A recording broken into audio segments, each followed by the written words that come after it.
2, 3, and then one at the top. You got the same thing on the other side.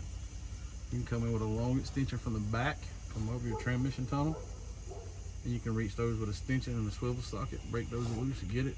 You're about 6 volts away from having the whole engine out of this truck. What's up, YouTube? And I'm going to show you how far we got on the engine pulling process. We took our hood off, and then we went down here and pulled our motor mount bolts. And they're going to look just like this. The bolt itself was an 11/16. The nut on the end here was a 5/8. And different engines can be different sizes because people change these out all the time. Had to remove our power steering pump to get to the bolt on this side. And then on this side, we just had to remove our fuel return. And tonight, we're going to be pulling the engine. We got this far. We undid the torque converter bolts, which I'll try and show y'all now. As you can see here, we removed the torque converter bolts. There was 3 on this side and 3 on the other side. And they're fairly easy to take out. Other than that very top one, you're gonna need a long extension, a ratchet, and this is our torque converter bolt. It's trying to remember what socket this is. I'm pretty sure it's a 9/16 socket that fits on that. So that's what goes on the... While taking the torque converter bolts out, it took us about 10 to 20 minutes to get all 6 of them out from the torque converter. Then for your flex plate bolts, there was 3 of those, and these have a where are these?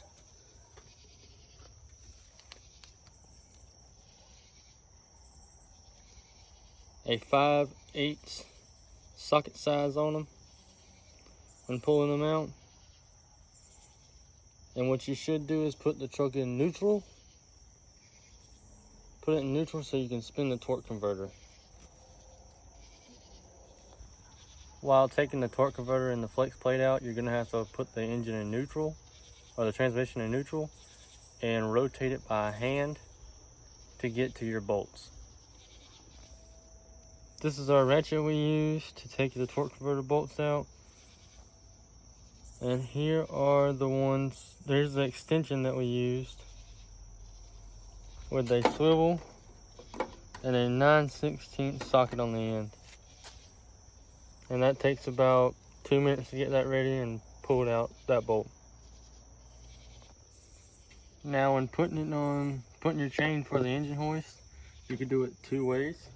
We have a hook here with a hole through it, and then there's also one in the back there that you can also do the same. Or what some people do is where the header bolts are over here, you can see it better. Where the header bolts are, run them on the back side and the front side, and hook a chain up through there. Which, glad these have these hooks because that's what we're going to use on this one. Just going to run the chain through, and then we're going to use our engine hoist here and pull it out, and I'll get back with y'all when we have it out.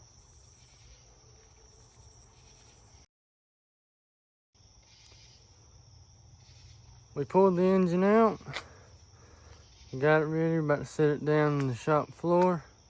Let me show y'all. Now right here, we just got this all roped up because we didn't have a jack ready right now. Got it all roped up. And we got that sitting in there where it ain't gonna go nowhere. Took it out here and there. And basically it just comes straight up. And after that, we kind of rocked it sideways like that. And it just broke loose from the transmission. As you can see, you probably get a better shot there. As you can see, we probably get a better shot there. There's the 3 bolts right there. There's a 4th one at the top. And there's 3 there. And a 4th one at the top. And then there's your 3 bolts for that. Like I said earlier, that you had to get out. And so that's all we got left for right now. Ready just to put that engine back in there and call it a night. And then the next time we work on it, I'm gonna be getting in here with a pressure washer and cleaning the whole entire engine bay area out, make it look all nice or nicer. And I'll probably, you know, some stuff in the frame and get it all looking nice. And I don't know if I said this earlier, but we pulled the carb off, and right here we had to pull off some bolts that were like this. They just come straight out. Same thing in the back. These stay, and these are just held on there with a nut. And if you're wondering, the carburetor is a 650 carburetor. It's a Holly. So we're gonna get this put down and call it a night. We got the engine block sitting in the shop. Next thing we gotta do is get on that engine stand back there, and then we can start working on it. The next step I want to do to this truck is try to put digital gauges in here at some point, because a lot of these gauges do not work and I don't have time to get them to work. Get a new steering wheel, just little cosmetic things. Fix the dash. The dash up here all the way across has no cracks in it. We do have a crack in the windshield, but you know, that's fixable. We have some racing seats, some separated racing seats in the shop we're gonna be putting in this truck. And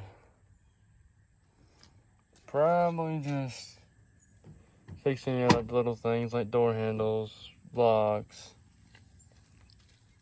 A lot of wiring. I mean, a lot of wiring needs to be redone. It's gonna have to be redone. Fuel tank. I'm gonna put a fuel cell on the bed. Don't mind the mess. I'm gonna be cleaning it back out. It's gonna need new tires for sure. These are dry rotted and cracked. A lot of these are. The front end's actually in decent shape.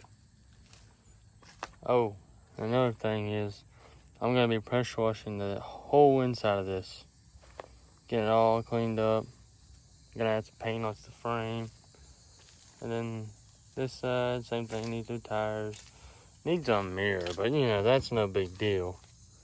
Some seals around the mirror might need to get the windows might need to get redone, but that can come at a later time. Yeah. The old square body's looking pretty good. It's a good start.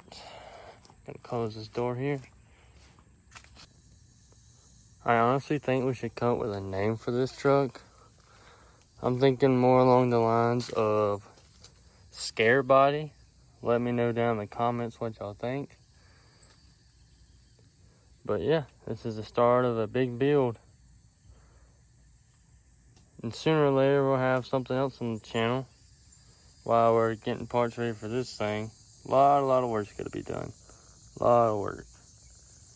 We got some firewall issues back here. Some rust. It's kind of going a little bit across. It's a lot of work, a lot of lines, a lot of suspension components like down there. A lot of stuff is just gonna have to be redone. No big deal, but we'll get it done.